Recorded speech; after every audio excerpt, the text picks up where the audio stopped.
కృష్ణా జిల్లా అవనిగడ్లో జరిగే సీఎం జగన్ సభకు పటిష్టమైన బందోబస్తు ఏర్పాటు చేసినట్లు కృష్ణా జిల్లా ఎస్పీ జాషువా తెలిపారు.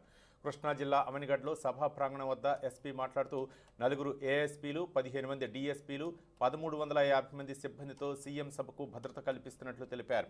జిల్లా కలెక్టర్ పి రంజిత్ భాషా మాట్లాడుతూ సీఎం జగన్మోహన్ రెడ్డి ఈ వేదిక ద్వారా రాష్ట్రంలోని 35,600 ఎకరాల భూమికి నిషేధిత భూముల జాబితా నుంచి విముక్తి కలిగించి రిజిస్ట్రేషన్లు చేసుకునే అవకాశం కల్పించనున్నారని తెలిపారు. ఉదయం 10:30 సీఎం జగన్ వేకనూరు చేరుకుంటారని, 11 గంటలకు సభా వేదిక వద్దకు వస్తారని తెలిపారు. సీఎం సభకు అన్ని ఏర్పాట్లు పూర్తి చేసినట్లు కలెక్టర్ తెలిపారు. ఒక ప్రాంతీయ పార్టీ స్థాపించాడు.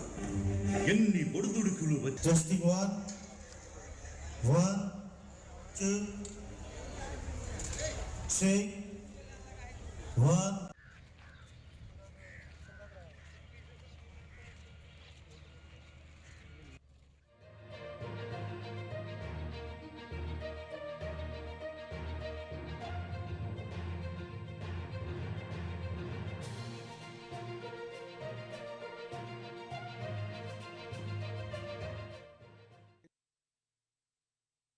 వివిధ భూముల జాబితాలో ఉన్నటువంటి దాదాపు 35,600 ఎకరాలకు సంబంధించినటువంటి భూములు షరతు గల పట్టాలు ఏవైతే ఉన్నాయో ఆ భూములన్నింటినీ కూడా 22A 22A లిస్టులో నుంచి రేపు ఇక్కడితో డిలీట్ చేయబోతున్నాం. సో దాంతో వాళ్ళు ఆ రైతులు ఎవరైతే 22,000 మంది ఉన్నారో వాళ్ళందరూ కూడా ఇప్పటి నుంచి రిజిస్ట్రేషన్స్ ఎటువంటి ఆటంకాలు లేకుండా రిజిస్ట్రేషన్స్ చేసుకోవచ్చు. సో అంటే వాళ్ళు పూర్తిగా ఏదైతే ఇంతవరకు నిషేధిత భూముల్లో ఉన్నాయో వాటిని కూడా రిజిస్ట్రేషన్ చేసుకునేటువంటి ఫెసిలిటీ ఆ రైతులకు కలుగుతుంది. సో ఇక్కడ దాదాపు ఒక 6 కిలోమీటర్ల దగ్గర హెలిప్యాడ్ని ఏర్పాటు చేయడం జరిగింది.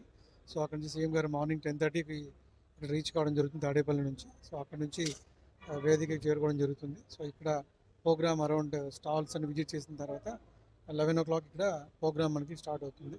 సో అప్ టు 1:30 దాకా ప్రోగ్రామ్ ఉంటుంది. వివిధ భూముల జాబితాలో ఉన్నటువంటి దాదాపు 35,600 ఎకరాలకు సంబంధించినటువంటి భూములు షరతు గల పట్టాలు ఏవైతే ఉన్నాయో ఆ భూములన్నీ